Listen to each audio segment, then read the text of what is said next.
Thank you, Tik. The book is incredibly inspiring and a joy to read. So thanks for being here. Thank you very much. It's really nice that Jessa and Rad IQ organized this and you're hosting it and that everybody's here to be a part of this about something that I care about. So thank you, everybody. Yeah. So the first question, hard hitting, is just how are you? Like, give us a snapshot of how you are since being a 2-time winner and now you're back to life and what's going on? Yeah. In some ways, writing the book and competing on Road to the Horse, in some ways it changed me, and in some ways it changed my life, and in some ways it changed the way that I think about things a lot.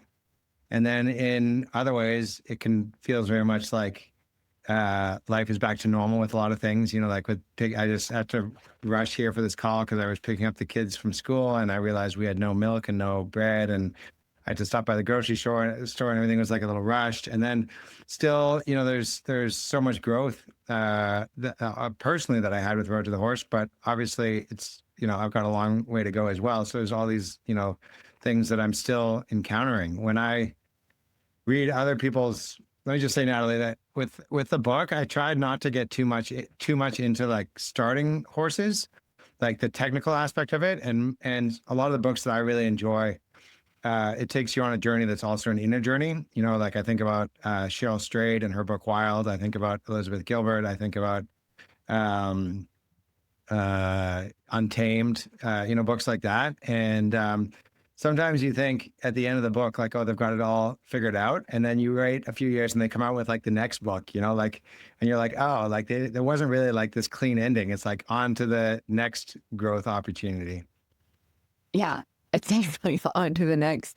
One thing, I see a question in the chat and I'm going to get to it, but I selfishly really want to ask this question, and then I'll ask everybody else's questions. But in the book, you say you knew you needed to keep learning, but you also needed to find your own way, and that you didn't want to be Linda or Pat or Glenn or anyone else. You wanted to be you.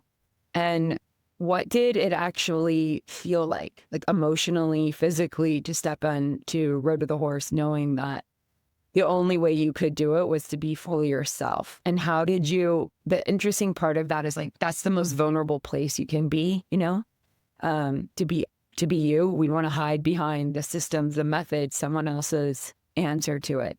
But I loved that in your preparation, you came to that you wanted to just be you. And so how did you reconcile the vulnerability of winning and losing as you? Making that decision, and that was actually a very conscious decision. It wasn't sort of something just happened. It's been something that I've been thinking of for a few years before that. And then in particular, when I was getting ready for Road to the Horse, not only did I make that plan emotionally, but I made that plan from a technical or logistical perspective as well. Like I had this very clear plan that I was going to go learn from other people for like 9 months, 10 months kind of, and immerse myself as much as I could in the way that they did stuff. And then for the last 3.5 weeks, I was going to not do any of that. Like I wasn't going to learn from really anybody else anymore. And it's like spend as much time as I can. And then the last 3 weeks, really just try to get all those other voices out of my head and just go and have incorporated what I want to incorporate. And really it was just about my way and my method. And I find that, I think, I don't like when I look around at other people, I find that harder than I think maybe some of the other people that I know, or maybe it's just in my head that I feel that way. But I find it fairly hard to make that decision and to start that. But in the moment when I'm competing and when I stepped into the round pen, it was so freeing and so much easier and so much smoother. There were moments like even before when I went into the round pen and coming out where it's like I want to say to like one of my mentors, like, oh, like, what's your advice for me, or what did you think of that? But in the actual moment, it was so freeing and so like kind of raw and pure, and it was just an amazing experience in the moment. Yeah. I mean, from working with a bunch of people, I know that your experience is common. It's actually the hardest part, just to make the decision. And once you do, and once you accept that vulnerability, it's like the hard part is kind of done. It allows that freedom and that ability to stay present in the moment when you're not trying to think about so many voices. To piggyback on that question, like, how did you pick 3.5 weeks? Was that just logistically, or did you?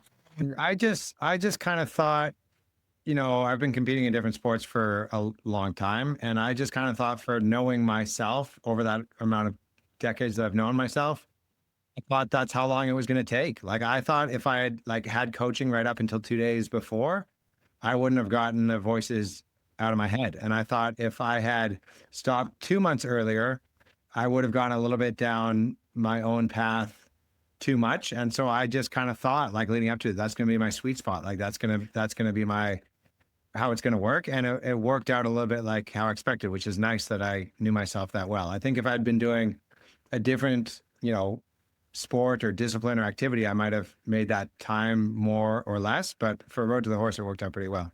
I mean, yeah, I think really well.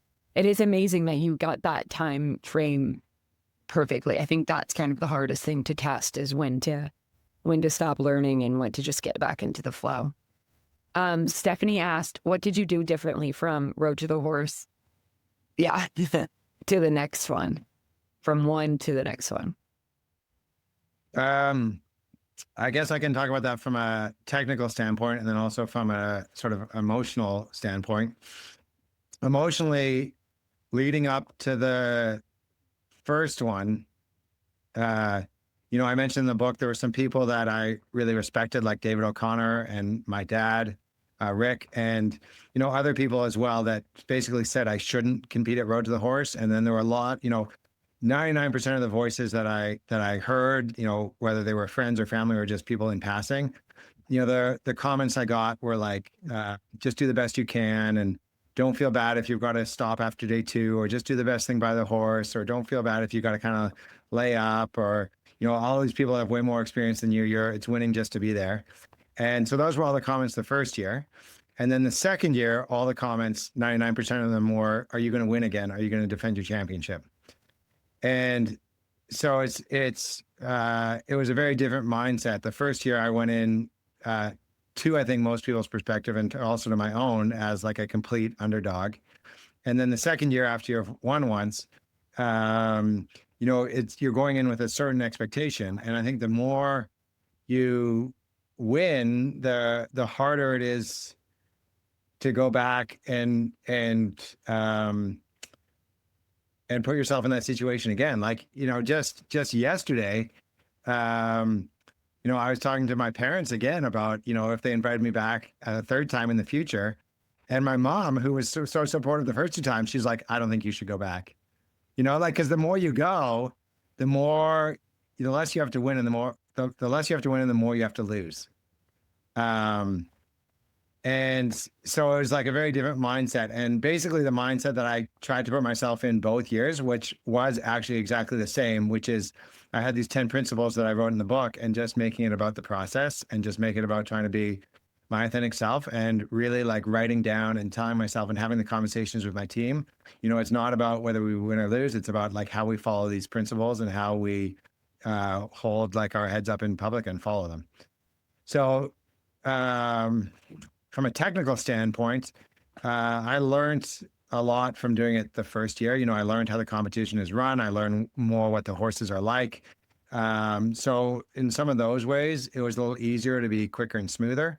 Little technical things like how I, for example, taught the horse to back up were different. I was able to break it down into smaller pieces.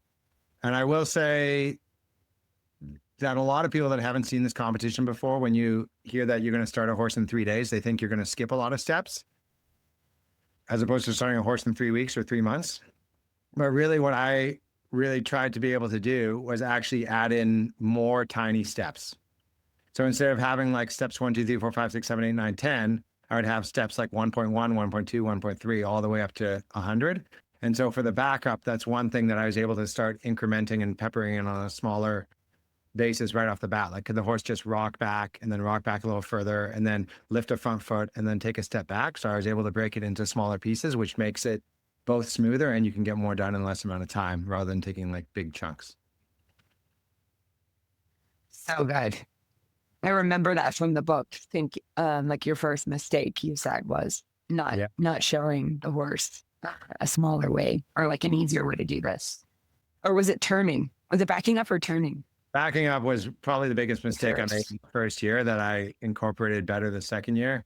The horses were, the first year was a horse that took a lot to build his trust and his willingness. And he's a horse that I still have now here at our farm at Carperline. The horse the second year was easier in that he was a lot more willing and a lot more motivated, like a golden retriever. But also his well wasn't as deep. So there were things where I had to, even though you wanted to keep going because you're on a timeline, where I had to really make a conscious effort to slow down or take a longer break or quit earlier that day. So the horses were very different the 2 years as well. Yeah. And how, you said something like your mom, you just said your mom, when you said, what do you think about me doing the third? Said, no, like, come on, there's more to live now. And that's exactly, I mean, that's something that all athletes deal with. You know, there's a privilege in being the underdog. There's a privilege in not having expectation. And so would you want, where do you stand with that? I think, yeah,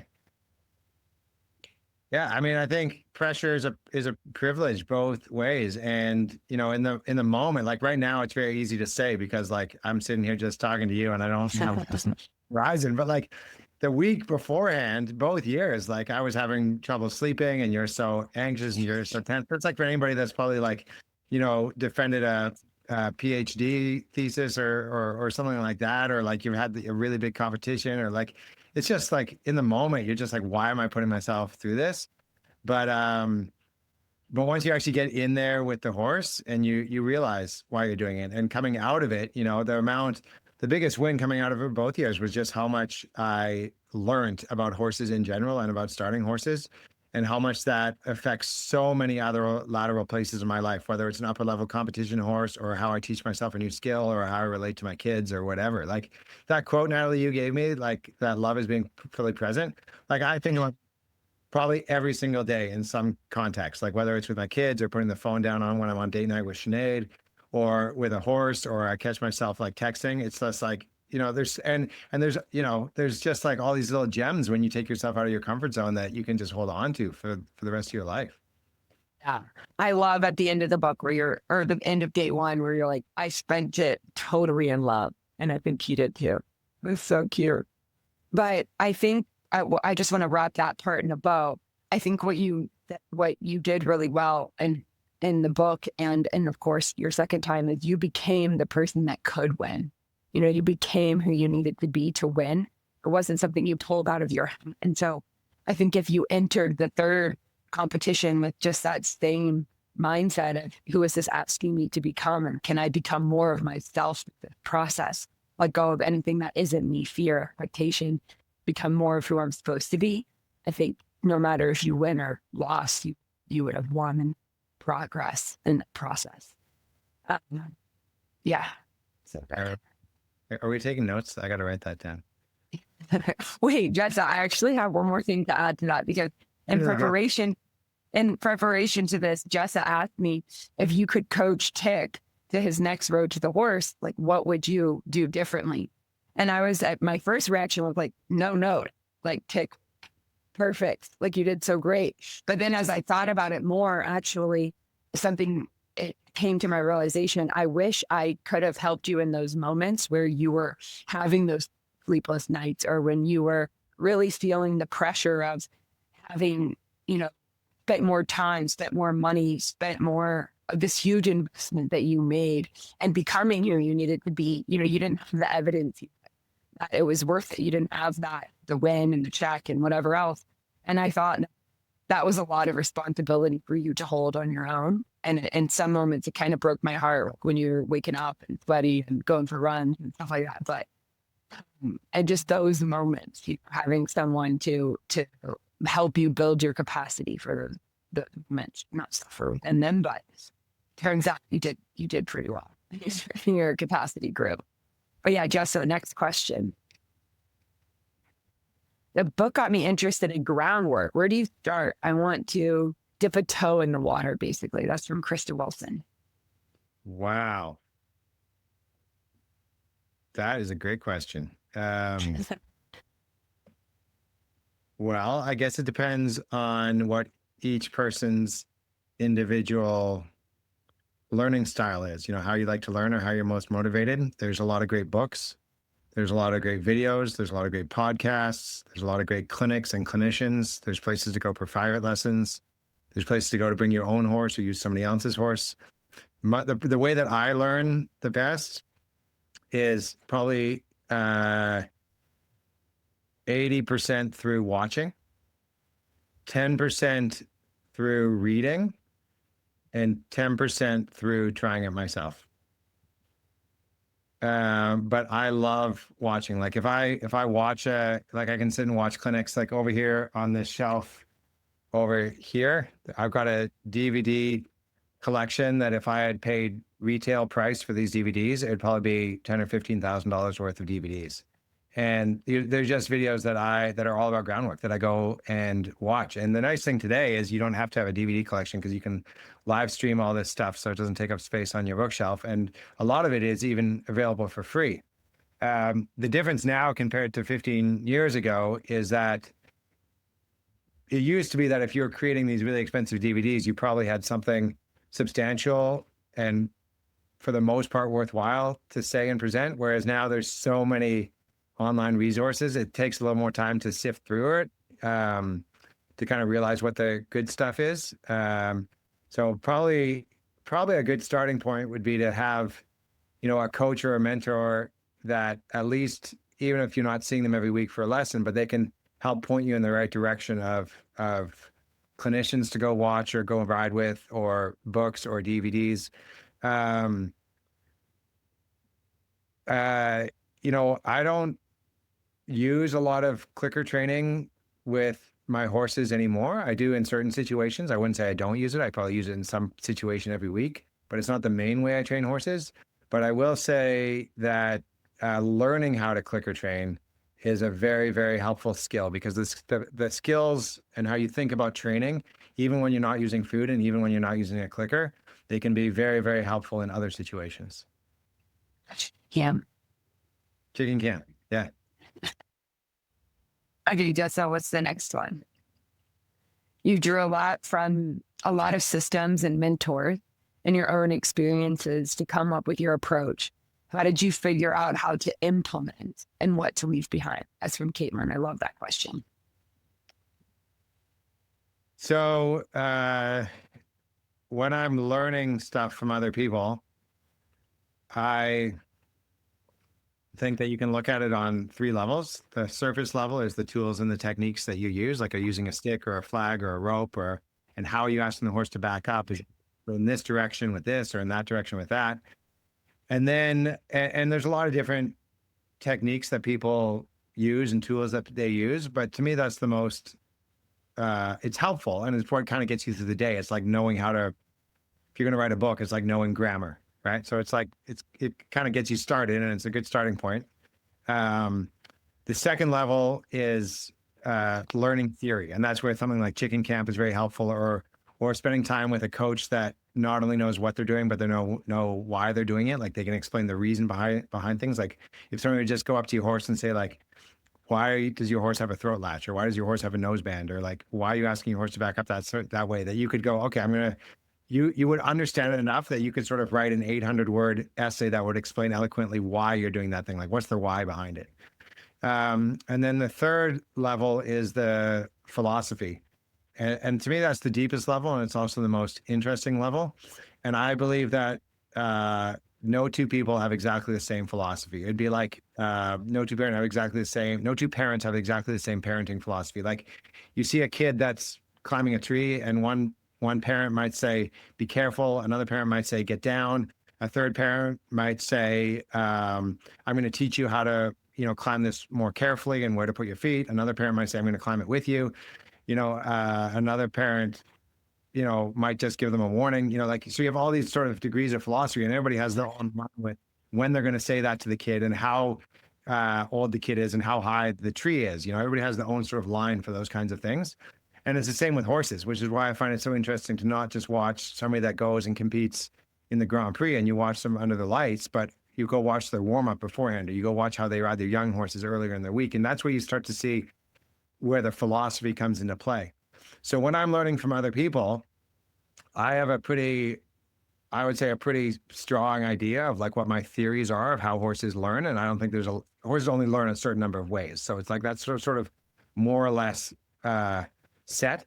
The tools and techniques can change a lot. So I'm always looking for little pieces to take, like, what's a better way to get a horse to back up? What's a better way to teach a horse to pick up their foot? What's a better, smoother way to swing the saddle on where the outside, stirrup doesn't hit them or whatever? Like always trying to find something smoother or quicker or more efficient or nicer or whatever it is.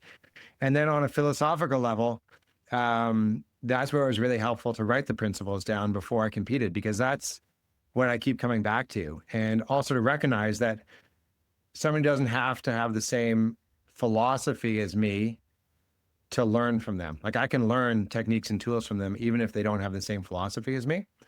And then I think the philosophy should feel like it's constantly changing a little bit. Like I feel like I'm pretty in the middle with my philosophy. There's always people that go a little faster, a little slower or whatever than me, but I want to be always ready to have that conversation and find myself pulled a little bit in one direction or the other.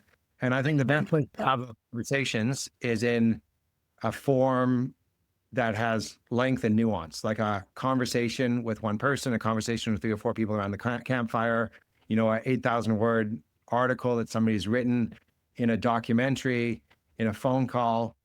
I think the worst place to let your philosophy shift is on something like a Facebook meme or a 10-second video where there's not a lot of nuance or context to it, and you're just being presented with something like polarizing, and you find yourself either shifting one way or being defensive about your position.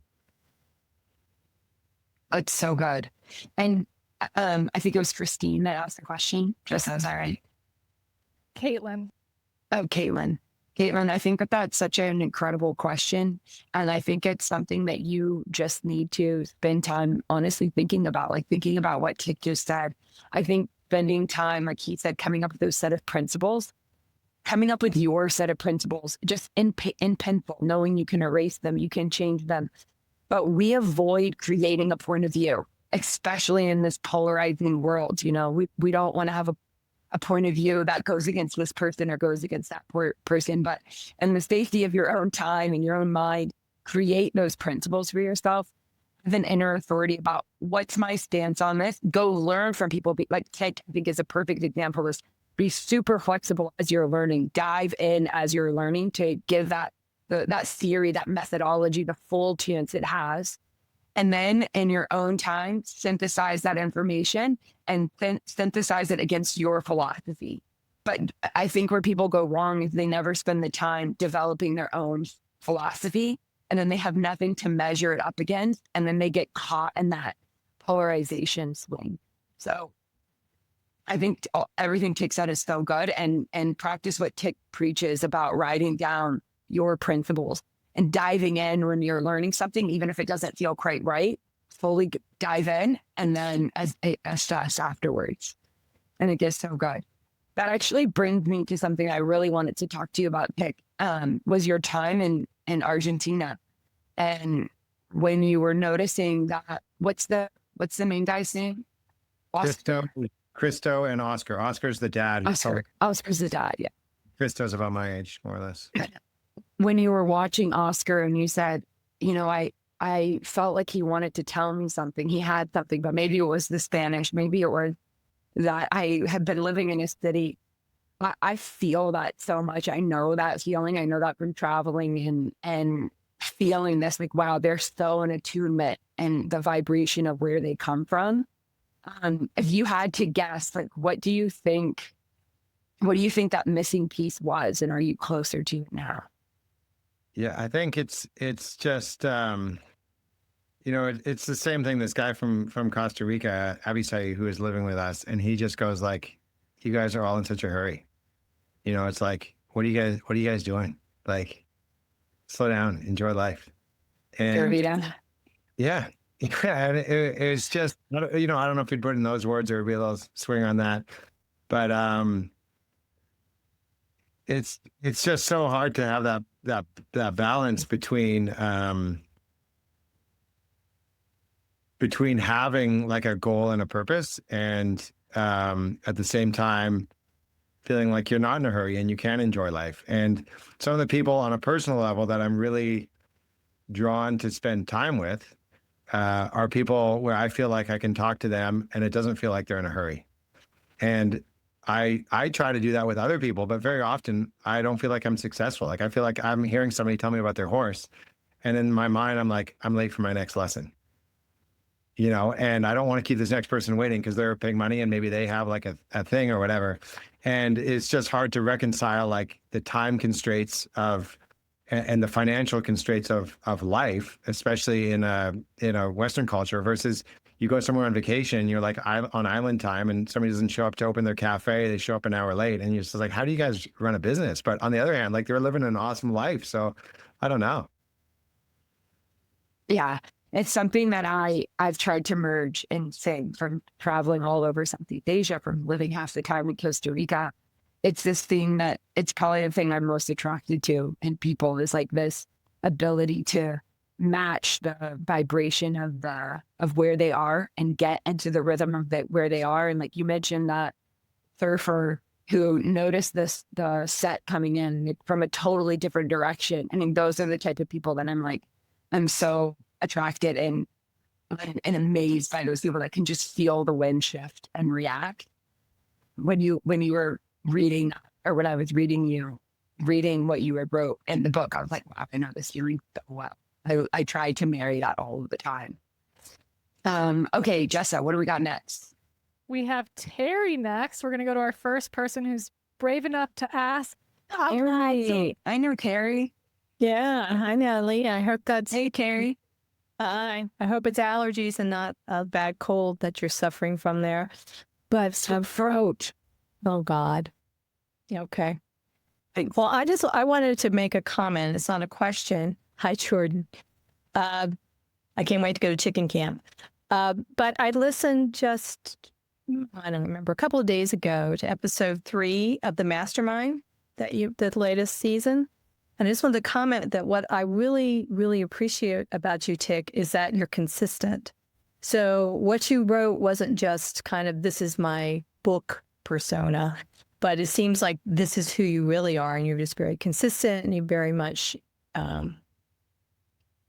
consume, I can't think of the right word, but you totally incorporate everything that you advocate for, which is relatively rare. So I'm just impressed by that and wanted to share it. Thank you.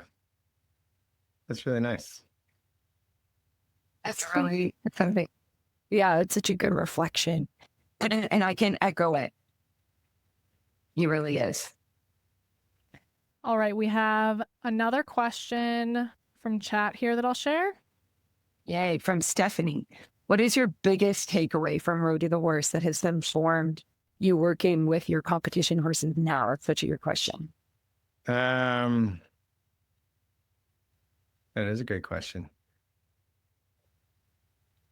And that's not a hard question. I could come up with like a lot of things. I'm trying to think if there's a biggest one or like a most important one. Some of the smaller ones, or maybe not the biggest one, but some important ones might be like, for example, that idea of breaking stuff down into smaller steps. The idea of being present. The idea that both leader and a friend work in a rhythm. The biggest one might be that coming out of it, I feel more confident about my decisions and my processes with horses and less at the whim of what a coach or a judge or somebody else is going to say.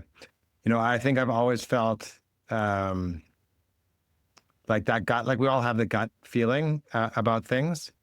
And I think it's not so much that I won Road to the Horse that gave me that, but it's the fact that it was such a big challenge for me, such an amount of adversity, like the preparation for it and the stress I felt in the week leading up to it, and then going through it, and that I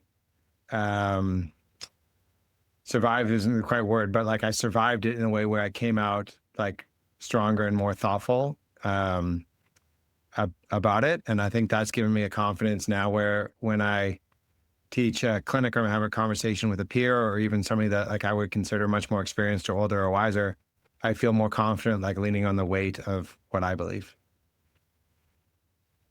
I would say to everyone listening, you don't need to win Road to the Horse. Like be coachable. Like I think Tik, again, back to like Caitlin's question, Tik is such an incredible example, being a good student, learning, but then owning your own inner authority, like checking it through your own integrity meter and not waiting for some imaginary time in the future where David O'Connor is going to come and give you like a graduation badge and be like, you have graduated, to trust your own instinct, because it's never going to happen. And the badge doesn't exist. I mean, I'm sure he would give it to you if he could, but it doesn't exist. And so I think we're all waiting for someone to give us this permission slip in life to trust our parenting skills, to trust our horsemanship, to trust our business skills. It's really not going to come. And I love in the book where, to kind of back our point, where Tik quotes Angie on like the science she learned in vet school doesn't apply now. And the peer-reviewed study she wrote 2 years ago doesn't uphold now. I think we rely so heavily on data and science, PhDs to tell us, oh, we can have an opinion or we can agree with this or not. But there's nothing like being in the field and being present and synthesizing that information. So it's so good. Let's see, what do we have? Did you give Alyssa any advice before she goes to compete at Road to the Horse 2026? Is that Elisa Wallace? Yeah, so she's competing this year. We actually need two people from Ocala. Ryan Rose, he's from Wisconsin, but he winters in Ocala. So we have two people from Ocala competing at the end of the month. The third person is Nick Dowers, who's won it twice before. And then there'll be the wild cards as well that are competing for the fourth spot. And Elisa actually stopped by just 2 or 3 days ago to chat with me and to also meet the quarter horse that I have here, because there's a sibling to that quarter horse, to Tomcat, that's competing, that'll be in the draw this year. So she wanted to kind of get to know the horses and the bloodlines and kind of see what their reactions are and how they respond to stuff and how thoughtful and how curious they are. You know, when you first go in on the first day, you're feeling like picking the horse is really an important part of it. And so you put a lot of thought into, you know, how they move and their conformation and their behaviors and their bloodlines and stuff like that. And it's somewhat important, but also there's a lot of, you don't really know what you have until you actually start working with the horse. And both years that I did it, you know, you draw out of a hat to see who was first, second, third, and fourth pick. Both years that I drew, I got fourth pick. So, you know, you can't first pick. So there's a little luck involved. I think Elisa's going to do extremely well. She is very brave. She has a lot of natural talent. She's been quite thoughtful about her preparation and watching past years. I can't think of any particular advice I gave her. I mean, the advice probably that I gave her and that I gave Ryan is to make sure you read the rules and make sure you know the mandatory rail work at the end, because it's sort of like a dressage test. Even though you might be able to say it like when somebody calls you driving to the horse show, that you can repeat it back to them. But that doesn't mean in the moment with all the pressure that it doesn't little moments start to slip your mind. So I said, learn that really well. That's good advice. And let the horse tell you what to do. Wasn't that your best? What was your best piece of advice that you got? Yeah, I don't know if it's the best, but it's the one that always comes to mind. I just thought it was so great, partly because of the moment. So the guy, Mike Major, he's sort of this old cowboy from Texas, guys that has done it. And he's kind of got like a lot of like facial hair and this big hat. And he just looks like he like grew up in like on a horse in Texas. And he had one in 2022 and 2023. And he saw me, I think, the day before, kind of stressing out a little bit about all the meetings and interviews and rules and all that kind of stuff. And he said, Tik, don't worry. This is the hard part.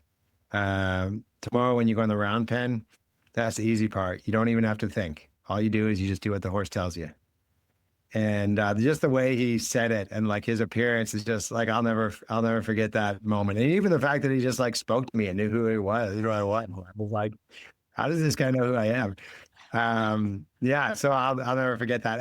And I thought he was like full of BS. I was like, I'm going to be thinking a ton, but I had prepared in such a way, and it was true. Like I just went in the round pen, and I really didn't like have to think. I just kept doing what the horse told me to do all the time, just 1 second after the other. Yeah. I think that has to do with all the preparation you did before becoming who you needed to be.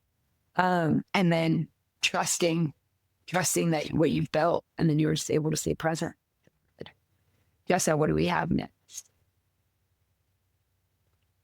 Oh, this is from you. In the book, you shared some guiding principles you and your team would live by. You're clearly an incredibly thoughtful parent in addition to being a thoughtful horseman. What are some principles you've established to guide your parenting?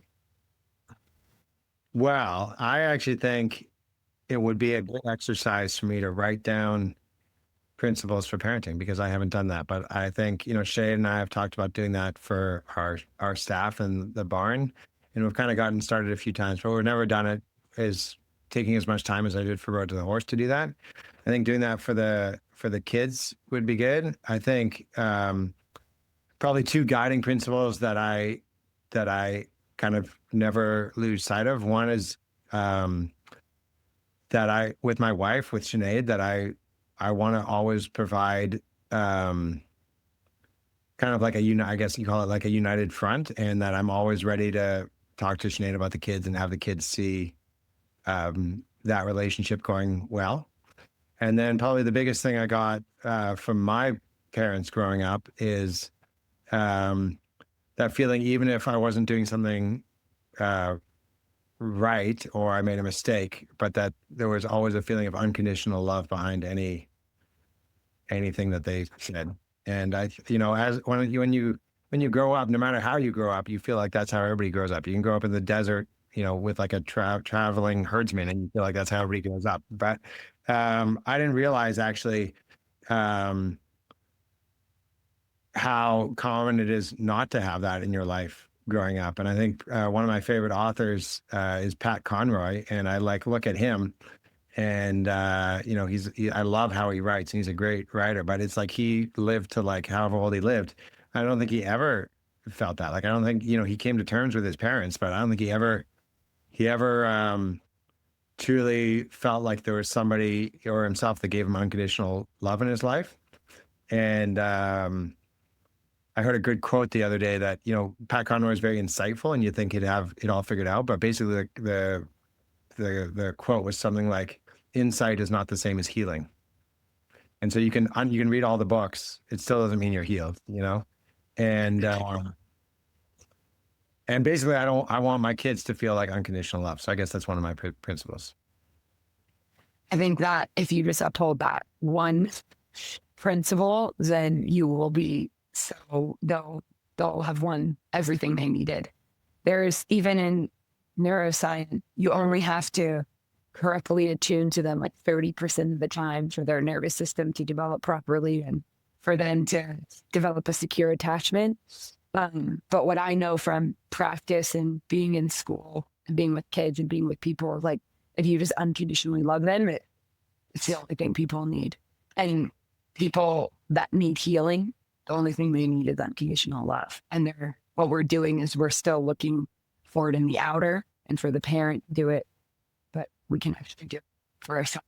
Anyone didn't have the parent that was so unconditionally loving, which not all of us got. You can learn to be that for yourself, and then you can take the knowledge into an embodiment if you can learn to unconditionally love yourself, which doesn't condone, but means you can stay with yourself in anything. Jordan, what's your question? I'm excited. Hi, Jordan. excited to be here. Me too. Okay, hopefully I can get it all out. Oh, wait, Tik. So when you and Sinead recorded your last podcast, like with all the questions, I'm Jordan from Virginia. Oh, hey, Jordan. This is about the raptors. And we said hey to Lindsay. But then Oh yeah, Lindsay's our girl. yeah, Lindsay's our girl. This kind of goes along with the theme of values, and someone wrote it in the chat too, and I'm so glad that she did because I was thinking about it. Like throughout the book, you were just so like, I mean, I would say present with the reader, like about what you were thinking and feeling. You kept being like, I'm such an idiot. Like how, like, why am I here? Like, how can I even be selected to do this thing out of all of these people? And my question kind of like twofold is, did you ever feel like being so open with us and the world, like, did that ever come back in a negative way to you? Or was it truly like, you're like, I'm being my authentic self with these people and this is what feels like true, like my truth and my honesty? Does that make sense? Yeah. Did it feel vulnerable to be so authentic? Yeah, like, is that one a part of your values? Or just like, here I am, kind of?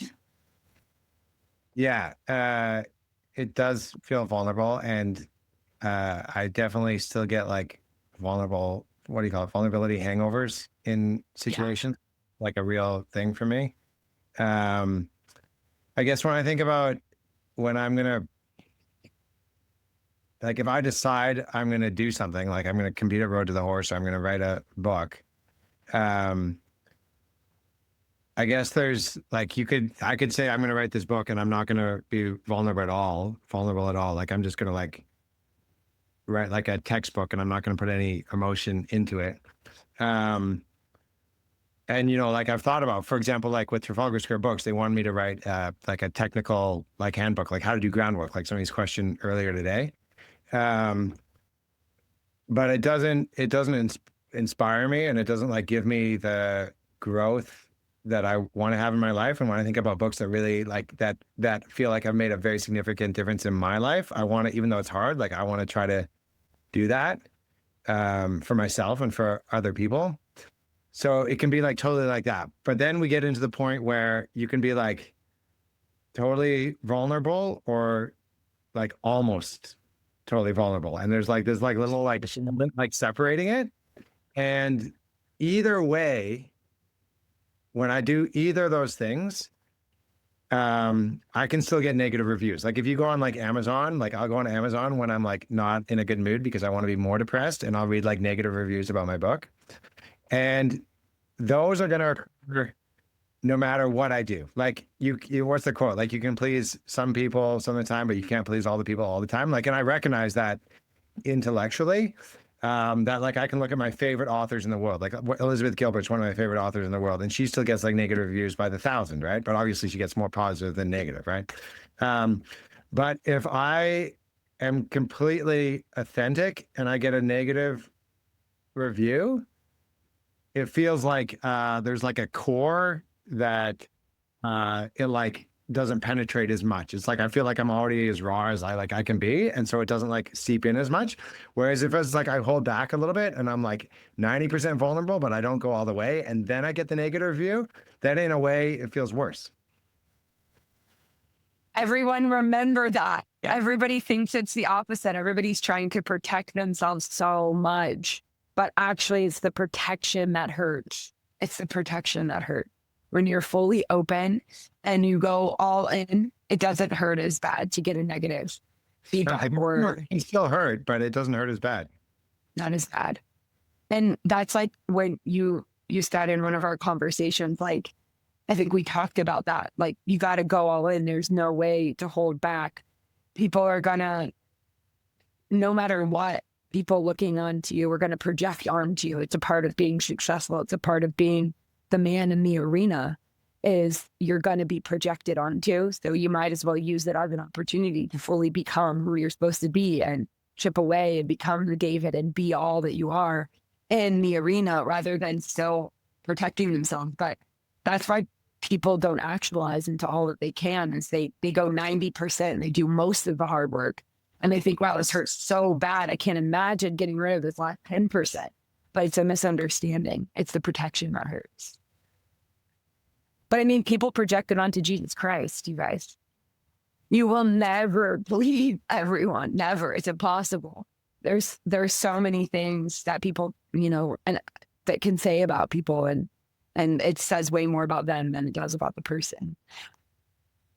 Which I found really interesting, Tik, which I forget their name, sorry, in this moment, but the woman who has the opinion and the position that training horses in general is, like bad in opposition. And then in the book, you do it in sequence. It's like her opinion, and then you go into the freedom-based girl. And I was like, wow, it's such a good, like, transition from having this stark point of view of like anything with horses is not okay, and slavery and coercion. And then this other person that totally did it from freedom and freedom training. I thought it was really, but I wonder, like, what's your perspective on training and being with horses and the stress we put them under? What's your point of view now? Yeah, I think, it was I think I actually had the conversation with you around the time of Maryland, and I thought you actually said it pretty well when you were like, there's a lot of horses that are too stressed, but it doesn't mean every horse is too stressed. Yeah. The question is, are we going to be the person that says like, okay, let's not do this at all, or are we going to be the person that tries to make it better?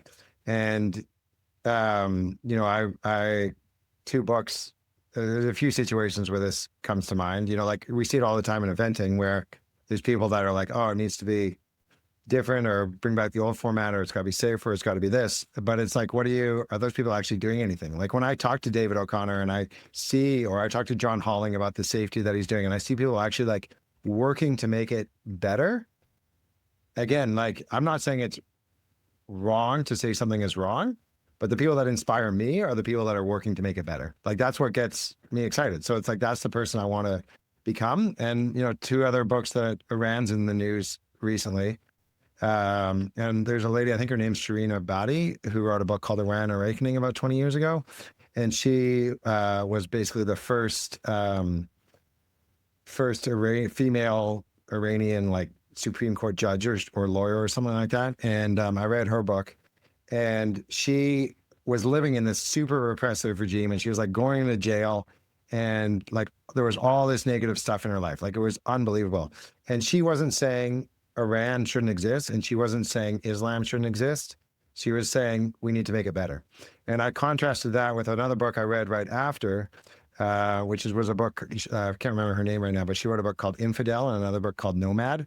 And she grew up in Africa in a very repressive Islamic culture as well. And she went the other way. She said, being Muslim, the religion should not exist. She's like, it is inherent bad and inherently repressive, and we should get rid of the religion. And when you look at like her point of view, you're like, okay, I get where you're coming from. Like, there's like female genital mutilation, and like all these people are dying, and like you're like, I can see why you would go that direction. But again, it depends how you're inspired. And I was inspired, like I get more inspired by people that are like trying to make something better, not by saying we should just get rid of everything. Yeah. I think that's a really good answer. And I think everything works in polarization and opposition. It's like to go one way, to go to the other. And we work in patterns, and so sometimes the opposition brings us more to the middle. It's important, but it's not to stop there. Yeah. Okay, I think we have another question. Yes, Andrea is going to ask a question. So, Andrea, if you want to unmute, you can ask your question. And if you come on video, I can spotlight you too. Otherwise, you can just unmute. Okay, I think I have it. Let's see if it boots me out again. Hey. Hi, I miss everybody. So this is kind of like, this isn't necessarily about the book. So I have a 3-year-old warm blood that I will be starting. I've read the book. Now I am pretty confident that I can do it myself. I have past experience starting horses. However, I keep running into like I guess people, I would like to ask help from some trainers, but not necessarily have them start him for me. Does that make sense? Absolutely. And I guess I don't know how do you ask that question without being rude about it, maybe is the word I'm looking for. And then location. I'm in Indiana. We don't have a ton there's a lot of Western cold starters, which I'm not opposed to. I have some trauma, I guess, from seeing it done badly. That's kind of a long-winded way to ask a question, but it's fine. Natalie, you want to start or you want me to do this? You got it. Can I ask how much, Andrea, whether you have the ability to travel or take time off or go somewhere for like a spring break or summer vacation or a winter vacation or something like that, or are you really trying to do it from home? I can do that. It's just finding basically a time and a schedule that works for me and whoever I would be doing it with. So my feeling when I'm learning something new, whether it's like I'm trying to learn to play tennis or golf or learn Greek or whatever, is like I'm going to try to find the best person or the best platform that I can. Maybe not the best in the world, but like pretty good. Like I don't want to feel like I'm wasting my time, and I'd rather have less chances but better help rather than more help and less quality. So in your situation, I would probably either find somebody that is really good that will help you online, like you send them videos of what you're doing and then they send you constructive advice back, or I'd try to take like a 5-day vacation sometime, or however many days, whatever, 3 days, 10 days, and go to somebody really good in the United States. Like, I don't know how far Indiana is from Kentucky, but I would go to Kathy Barr, one of their clinics. Kathy Barr and her husband, John Barr, like they start a lot of horses and they have like cold starting clinics, or you go there for a lesson like that, but have the ability to either do it like online so you can really source the person that you want to have help you, if they're willing to do that, or like travel and go to like a clinic with somebody that's really good and then get your homework and go back and work on it for a few months. That's so good. I would say what's Tik is speaking to too is our mind really over-index quantity, and we're really looking for like this next trick or hack or like something else somebody's going to tell us. But if you can kind of commit to what he's saying, because our ego can, I can't take that time, I can't do that. It's like, but if you're really committed to learning this and you really make a plan, then it's really how present can you be? How much can I be in this small amount of time? Like if it's 5 days, 10 days, can I stretch this quantity with presence, and then have the inner authority to go back and presence and trust yourself that you can synthesize this information. You can help yourself. I think it's really good advice. Sorry, my voice is so annoying.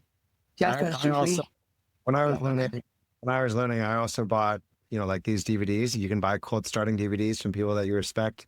4 that I have right here that I'd recommend. Jonathan Fields, he has one. Pat Pirelli has one. Chris Cox has one, and Martin Black has one. So there's 4 right off the bat. Okay. That's a lot to get into. We have our work cut out for us. Well, we have more questions. I have about 1,000 more questions, but I have to be respectful to the time window that we had, and poor Natalie is here with strep throat. So I also have to get her to go get a cup of tea and just take care of herself too. I'm just beaming though with the opportunity to learn from both of you, and I'm just so grateful. I can't believe that I get to speak to you two masters and learn from you. And it's so inspiring that even in that position, you both continue to learn and both continue to be vulnerable in your own ways. Like that is such a gift. It's a gift for you to show us that that you're not just this perfect specimen, either of you, that you are working toward growth and betterment. And Tik, this book was just, I already want to read it again, and I finished it last night. So I guess I should probably go to the next book now. And thank you everyone so much for being here. This was a really special, like I'll remember this one. We've done so many events. This was a very, very special one. I hope you guys all enjoyed it too. And I'll send the recording out so that you can take notes, listen again, do whatever you need to do. But Natalie and Tik, I'll let you say goodbye and then we can call it a day. I just want to echo Jessa, Tik, the horse world. Everyone around you is lucky. And I remember in the book a quote you thanked some clinician, and you were like, he thanked you. And I understand what he feels. Like the openness, the presence, the curiosity that you bring to things is incredible. And I know that you have had such a huge impact on not only the sport of eventing, but the horse world in general. It's just for who you are and how you show up. So thanks for making it better and sharing it with us. Well, thank you guys. Jessa, you guys do an amazing job with this platform, and thanks for hosting. Natalie, if I ever do this again, I definitely want you on board on the team, coaching, helping, having the conversations. And just one last small note is on the call earlier was Natalie Reinhardt, who's an author, and they're making her books into a TV show. And her and I are doing a joint book launch for her new book Tuesday, March 31st at the Lynx bookstore in Gainesville. So if you want to see Natalie, come support that Tuesday, March 31st. And the Lynx bookstore is owned by a very famous author in her own right. So I'm hoping to meet her. Her name's Lauren Goff. Wow, so cool. Thanks, everyone.